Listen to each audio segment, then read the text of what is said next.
lihat semuanya, dan mudah-mudahan apa yang kita sajikan hari ini bermanfaat untuk semuanya. Oke, pada kali ini kita akan bahas tentang uji korelasi dengan program SPSS. Namun sebelumnya kita harus tahu dulu tentang konsep korelasi. Korelasi adalah istilah statistik yang menyatakan derajat hubungan linear ya, atau searah, bukan timbal balik antara dua variabel atau lebih. Adapun korelasi digunakan pertama untuk menyatakan ada atau tidaknya hubungan antara variabel X dengan variabel Y. Yang kedua, untuk menyatakan besarnya sumbangan variabel 1 terhadap variabel lainnya, ini biasanya dinyatakan dalam bentuk persentase. Nah, lambang korelasi ini biasanya diberi tanda huruf R. Dengan catatan, nilai R terbesar adalah plus 1 dan R terkecil adalah min 1.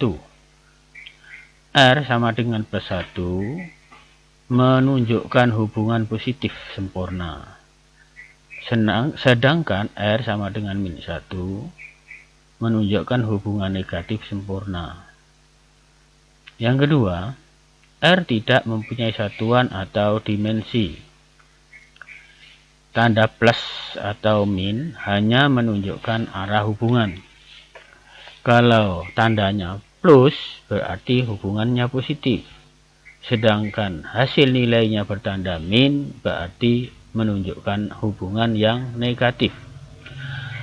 Selanjutnya, untuk menginterpretasi nilai R adalah sebagai berikut.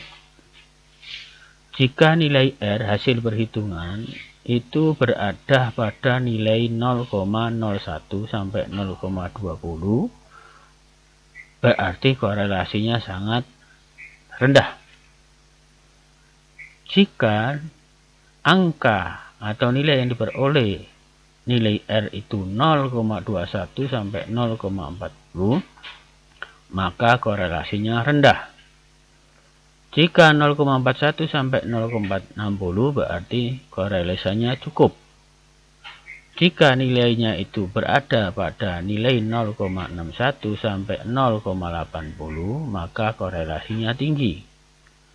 Kemudian 0,81 sampai 1 berarti korelasinya sangat tinggi. Misalkan seorang peneliti ingin melakukan penelitian tentang hubungan antara motivasi dengan hasil belajar mahasiswa pada mata kuliah statistik pendidikan. Adapun yang menjadi rumusan masalah, apakah terdapat hubungan antara motivasi dengan hasil belajar mahasiswa pada mata kuliah statistik pendidikan.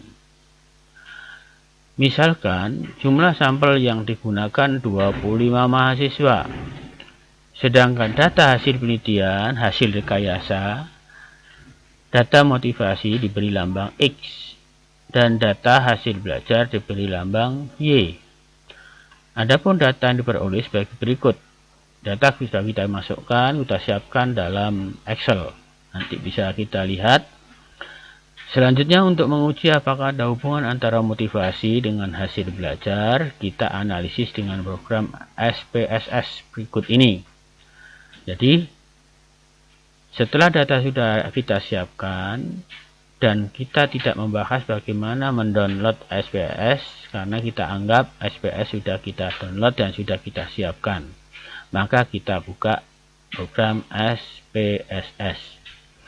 Ya, sebelum kita buka program SPSS perlu kita cermati hasil uji SPSS nanti. Jika nilai R lebih besar dari R tabel maka terdapat korelasi dan atau sebaliknya. Cara melihat tabel adalah N dikurang 2.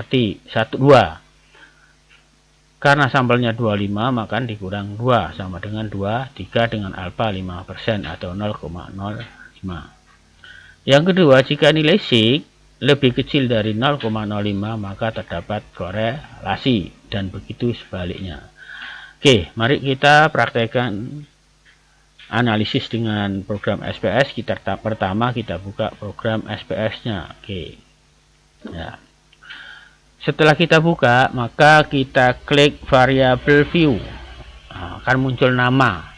Nama ini kita isi variabel, dua variabel tadi, yaitu pertama adalah variabel X, yang kedua adalah variabel Y, tik Y. Maka akan muncul ini. Biarkan semuanya coy desimal. Untuk desimal kita beri angka 0 keduanya.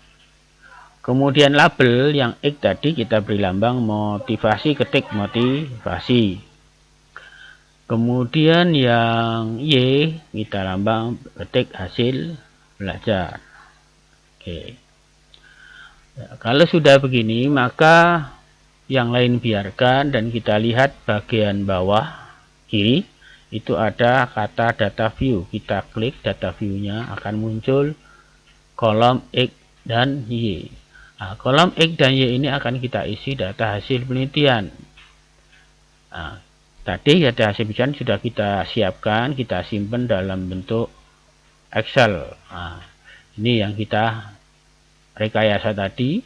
Kita blok data ini, angka ini ya, semuanya. Kemudian kita copy. Ya, kita masukkan dalam program SPSS. Dari ujung atas ini kita klik ya, kita klik, kemudian paste. Ya, sudah muncul semuanya, jumlah populasinya 25. Kalau sudah oke, maka kita langsung ke klik analis ya, arahkan proses ke korelasi, kemudian kita klik bivariat ya. Nah, data sebelah kiri ini keduanya kita masukkan, boleh langsung di blok atau satu persatu aja masukkan juga boleh. Oke. Kalau sudah masuk keduanya, klik person, conteng, to toiletnya conteng, kemudian signifikansi juga kita conteng. Kalau sudah conteng ketiganya, langsung klik OK. Maka hasilnya adalah ini. Nah, hasil pertama persen korelasinya adalah 0,549. Sementara nilai signifikansinya adalah 0,04. Apa artinya ini? Ya, kita perhatikan nilai yang pertama yaitu 0,549. Kita kembali kepada aturan tadi ya. 0,549 itu dalam kategori tinggi, sedang atau rendah. Kita lihat 549 itu berada di 0,41 sampai 0,60, artinya korelasinya cukup. Nah, korelasi cukup ini apakah terdapat atau tidaknya kita akan lihat tabel ya, kita bandingkan tabel. Kita lihat, buka tabel yang sudah disiapkan. Tabel tadi adalah N di 25, ingat di sini tadi, lihat kan. Nah, untuk melihat tabel adalah 25 dikurang 2 sama dengan 23 pada alfa 5%. Maka kita lihat tabel yang urutan ke-23 ya, pada 0,05 ini 0,0523, yaitu ada 2,3961 ya. 2,1, artinya nilai R lebih besar daripada tabel, artinya ada korelasi positif. Sementara dilihat dari nilai sig-nya adalah 0,04. 0,04 ini menunjukkan, kita buka di sini 0,04 ya, menunjukkan lebih kecil daripada 0,05, maka terdapat korelasi. Kesimpulannya